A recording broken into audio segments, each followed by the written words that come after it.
नमस्कार प्रिय विद्यार्थियों। बीए द्वितीय वर्ष के द्वितीय प्रश्न पत्र में आप सभी का पुनः स्वागत एवं अभिनंदन है।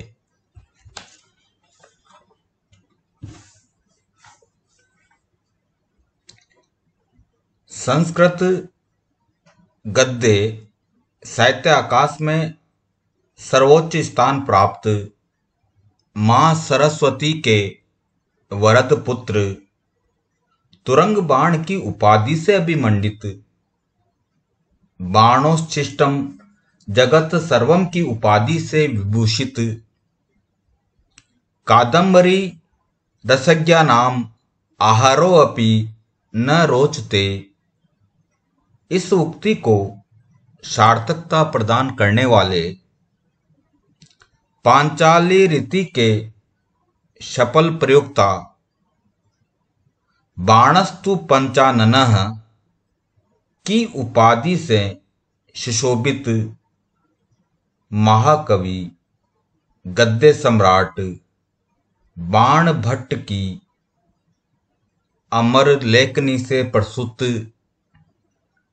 गद्य रचना कादम्बरी के प्रथम भाग के अंतर्गत सुकनासोपन देश प्राप्त होता है, जिसमें प्रधान महामात्य सुकनास राजा तारापीड़ का घनिष्ठ मित्र एवं महामंत्री होता है। जब राजा तारापीड़ का पुत्र राजकुमार चंद्रापीड़ अपना संपूर्ण विद्या अध्ययन पूर्ण करके अथवा समाप्त करके अर्थात स्नातक होकर अपने घर वापिस आता है, लौटता है, तो राजा तारापीड़ ने अपने पुत्र चंद्रापीड़ का यौना राज्याभिषेक करने पर विचार किया या राजा विचार करता है। चूंकि राजा तारापीड़ इस तथ्य से भली भांति परिचित था कि अभी तक राजकुमार चंद्रापीड़ को केवल किताबी ज्ञान अर्थात शास्त्र ज्ञान ही प्राप्त हुआ है और वह सांसारिक जगत के व्यवहारिक ज्ञान से पूर्णतया अपरिचित और अनभिज्ञ है। इसलिए राजा तारापीड़ चाहता था कि चंद्रापीड़ को युवराज बनाने से पूर्व उसे सांसारिक एवं व्यवहारिक क्षेत्र का भी कुछ परिचय और ज्ञान प्राप्त करवा दिया जाए। अतः इस कार्य के लिए राजा तारापीड़ की नजर में अपना प्रिय मित्र एवं प्रधान अमात्य सुकनास ही सर्वाधिक अनुभवी, योग्य तथा उपयुक्त व्यक्ति था, क्योंकि उसे राजकार्य के साथ साथ सांसारिक और व्यवहारिक जीवन का अधिक एवं विशाल अनुभव प्राप्त था। यही सोचकर राजा तारापीड़ एक दिन राजकुमार चंद्रापीड़ को सांसारिक एवं व्यवहारिक ज्ञान प्राप्त करने के लिए मंत्री सुकनास के पास भेज देता है और मंत्री सुकनास ने भी जो उपदेश प्रदान किया या दिया है वही उपदेश कादंबरी में सुकनासोपदेश के नाम से सुविख्यात, प्रसिद्ध अथवा पुकारा जाता है। इसी क्रम में मंत्री सुकनास अपने संक्षिप्त किंतु सारगर्भित, महत्वपूर्ण एवं कल्याणकारी उपदेश के प्रारंभ में कहता है, तात चंद्रापीड़ विदित वेदितव्य से अदित सर्वशास्त्र से ते न अल्पमपि उपदेष्टव्यम अस्ति कहकर प्रारंभ करते हुए मंत्री सुकनास कहता है कि जन्मजात प्रभुता, अतुल वैभव, अभिनव यौवन, अतुलनीय सौंदर्य एवं अलौकिक दैवीय शक्ति से होने वाले दुष्परिणामों का वर्णन कर अनर्थ की श्रृंखला से बचे रहने का सत परामर्श प्रदान करता है।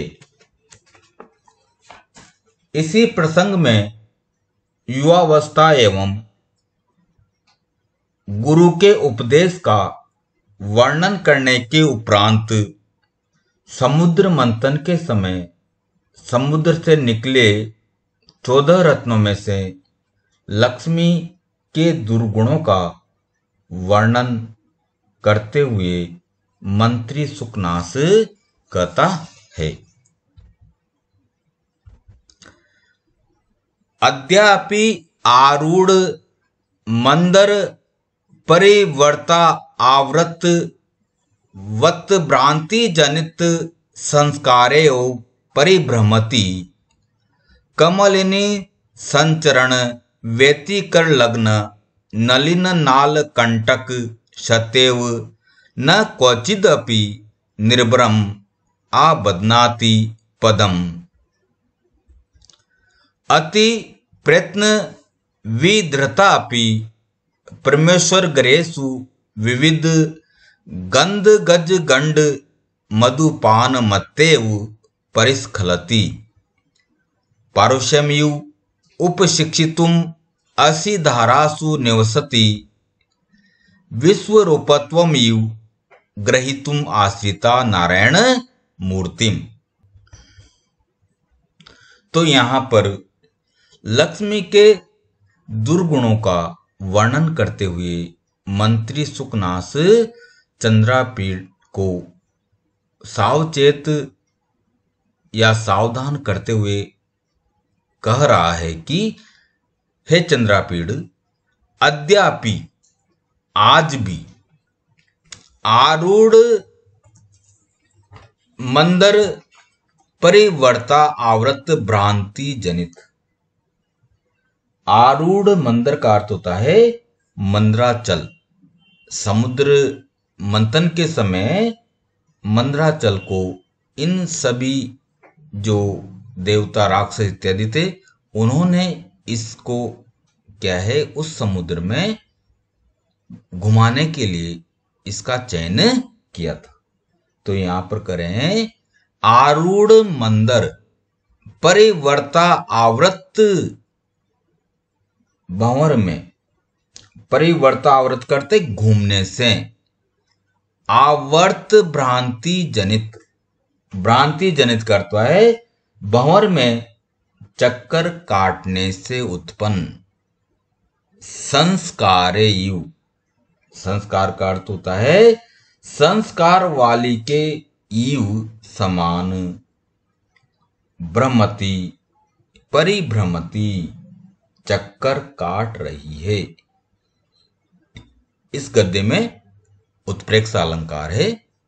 तो फिर देख लीजिए, अद्यापि आज भी आरूढ़ मंदर परिवर्तावृत मंद्राचल के परिवर्तावृत भ्रमण से या घूमने से भ्रांति जनित भंवर में चक्कर काटने से उत्पन्न संस्कारे यू करते मानो संस्कारे संस्कार वाली के समान परिभ्रमति चक्कर काट रही है।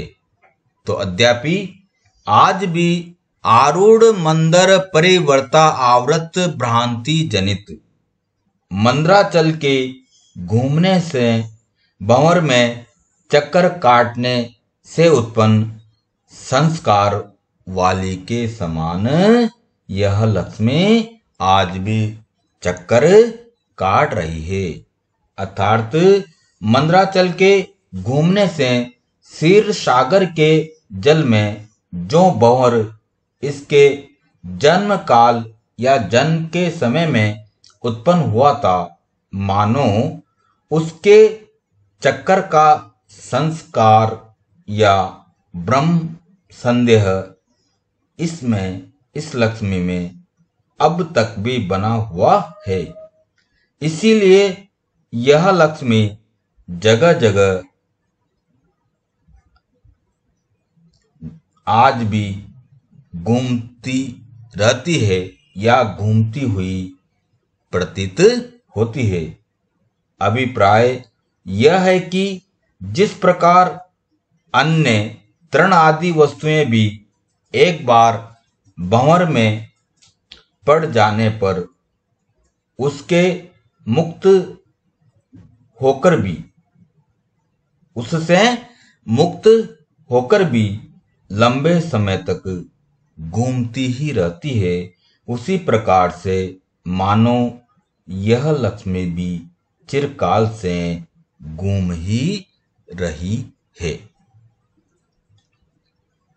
कमलिनी संचरण वेतिकर लग्न नलिनी नाल कंटक शतेव न क्वचिदपि निर्भरम आबध्नाति पदम। तो यहां पर कह रहे हैं कि कमलिनी कमलवन या कमलनियों में संचरण का अर्थ होता है भ्रमण करने के कारण या घूमने के कारण। व्यतिकर लग्न संपर्क से लगे हुए, संपर्क से चुभे हुए। नलिनी नाल कंटक कमल नाल के, नलिनी नाल कंटक का अर्थ होता है कमल नाल के कंटक कांटों के समान, कांटों से शतेव घायल हुए के समान। तो फिर अर्थ देख लीजिए, कमलिनी कमलवन अथवा कमलनियों में संचरण, इसका अर्थ होता है घूमने के कारण, विचरण करने के कारण। व्यतिकर लग्न संपर्क से लगे हुए, व्यतिकर लग्न करते उनके संपर्क से लगे हुए। नलिनी नाल कमल नाल के कंटकम कांटों से शतैव घायल हुए के समान न काटता है, नहीं क्वचित अपि कहीं पर भी, निर्भरम पूर्ण रूप से, पदम अपने पैर को, आबध्नाति रखती है या अपने पैर को जमाती है। आबध्नाति में आ उपसर्ग है, बंद धातु है, लट लकार, प्रथम पुरुष एक वचन। तो फिर देख लीजिए, कमलिनी कमल वन में। संचरण घूमने के कारण व्यतिकर लग्न संपर्क से लगे हुए नलिनी नाल कंटक कमल नाल के कांटों से शतेयु घायल हुए के समान न क्वचितपि कहीं पर भी निर्भरम आप बदनाती पदम अपने पैरों को एक स्थान पर पूर्ण रूप से नहीं रखती है। इसका अर्थ देख लीजिए। कमल वन में विचरण करने के समय कमल दंड या कमल नाल के कांटे लग जाने के कारण पैर क्षत विक्षत या घायल हो जाने के कारण ईव मानो यह किसी भी स्थान पर पदम न आबदनाती अपने पैरों को नहीं जमाती है अथवा जमकर नहीं रखती है। इसमें भी उत्प्रेक्षा अलंकार है।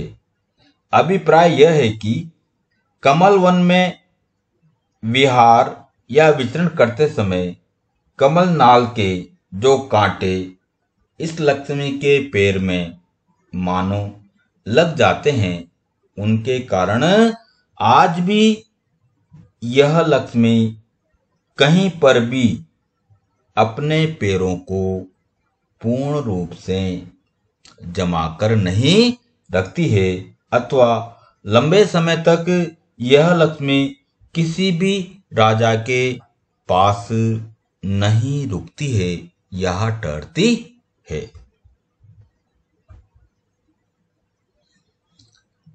अति प्रयत्न विधृतापि परमेश्वर ग्रहेषु विविध गंध गज गंड मधुपान मत्तेव परिस्खलति। इसमें भी उत्प्रेक्षा अलंकार है। परिस्खलति परि उपसर्ग है। स्खल धातु लट लकार प्रथम पुरुष एक वचन है।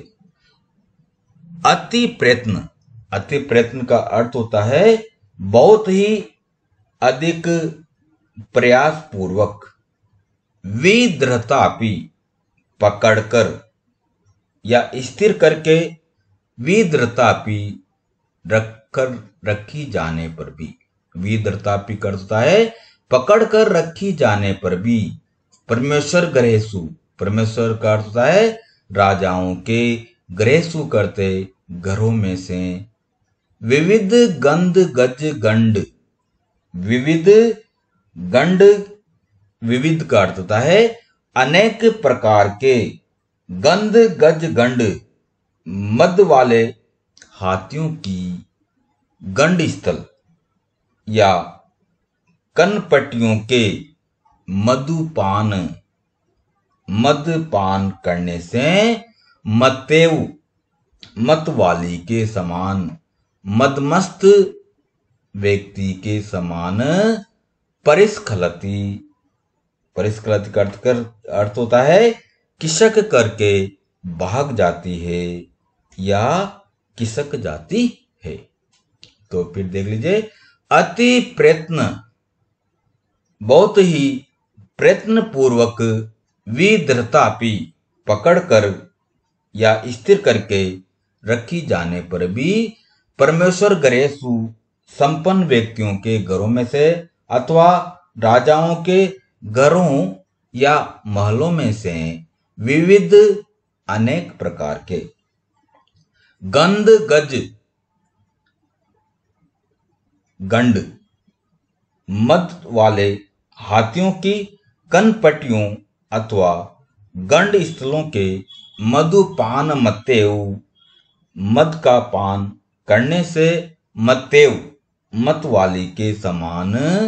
परिस्खलति यह लक्ष्मी एव मानो, परिस्खलति वहां से भाग जाती है अथवा खिसक जाती है। इसका अर्थ देखिए कि अति प्रयत्न विदृढ़तापि, बड़े बड़े राजाओं के महलों में परमेश्वर गरेशु बड़े बड़े राजाओं के महलों में से अति प्रयत्न विद्रतापी अत्यंत प्रयत्न पूर्वक अथवा प्रयास करके परिश्रम करके रखी जाने पर भी विविध गंड अनेक गंध वाले हाथियों के गंड स्थल या कनपट्टियों के मधुपान से मदमस्त होकर भी मानो यह लक्ष्मी खिसक जाती है, अर्थात दूसरे राजाओं के पास चली जाती है। अभिप्राय यह है कि जिस प्रकार मद्यपान, शराब, नशे इत्यादि से मदमस्त या मदयुक्त व्यक्ति को कसकर पकड़ा जाता हुआ भी वह बार बार गिरता पड़ता रहता है, उसी प्रकार यह लक्ष्मी भी बड़े बड़े राजाओं और रईस व्यक्तियों के महलों में बहुत प्रयत्न पूर्वक रखी जाने पर भी फिसल कर अन्य राजाओं या धनवान व्यक्तियों के पास चली जाती है, या उन धनवान राजाओं अथवा अन्य व्यक्तियों को प्राप्त हो जाती है। इस प्रकार यह लक्ष्मी राजाओं के घरों या महलों में उसी प्रकार खिसक जाती है या भाग जाती है जिस प्रकार हाथियों के गंड स्थलों से गिरते हुए मद जल के पान के समान मानो यह लक्ष्मी भी नशे में चूर होकर भी स्खलित हो जाती है, राजाओं के घरों से भाग जाती है। फिर आगे लक्ष्मी की बारे में बताते हुए मंत्री सुकनास कर रहा है कि पारुष्यम इव उपशिक्षितुम असिधारासु निवसति। पारुष्यम कठोरता, निर्दयता, निष्ठुरता। पारुष्यम का अर्थ होता है कठोरता, निर्दयता या निष्ठुरता। ईव का अर्थ होता है मानो, इसमें भी उत्प्रेक्षा अलंकार है। असिधारासु तलवार की धार में। असिधारासु का अर्थ होता है तलवार की धार में। उपशिक्षितुम, उपशिक्षितुम का अर्थ होता है सीखने के लिए, अभ्यास करने के लिए। निवसति, निवास करती है। निवसति में है नि उपसर्ग है, वस धातु है, लट लकार, प्रथम पुरुष एक वचन है। तो पारुष्यम, पारुष्यम का अर्थ होता है कठोरता, निर्दयता या निष्ठुरता। इव मानो, उपशिक्षितुम सीखने के लिए या अभ्यास करने के लिए, असिधारासु तलवार की धार में या तलवार के अग्रभाग में निवसति निवास करती है। तो इसका अर्थ है कठोरता, निर्दयता या निष्ठुरता को सीखने के लिए ही मानो यह लक्ष्मी असिधारासु निवसति, तलवार की धाराओं में या तलवार के अग्रभाग पर निवास करती है।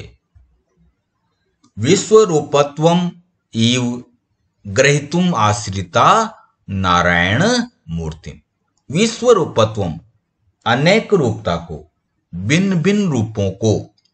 विश्वरूपत्व का अर्थ होता है अनेक रूपों को या भिन्न भिन्न आकारों को, भिन्न भिन्न रूपों को। ईव मानो ग्रहीतुम ग्रहण करने के लिए।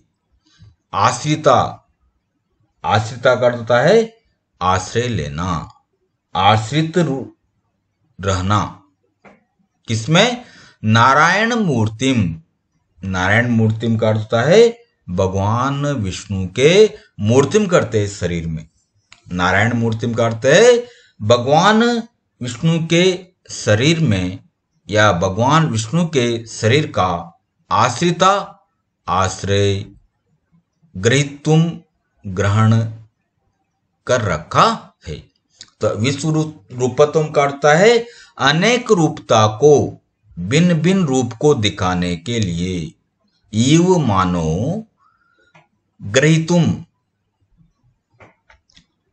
ग्रहण करने के लिए आश्रिता आश्रय नारायण मूर्तिम भगवान विष्णु के शरीर में।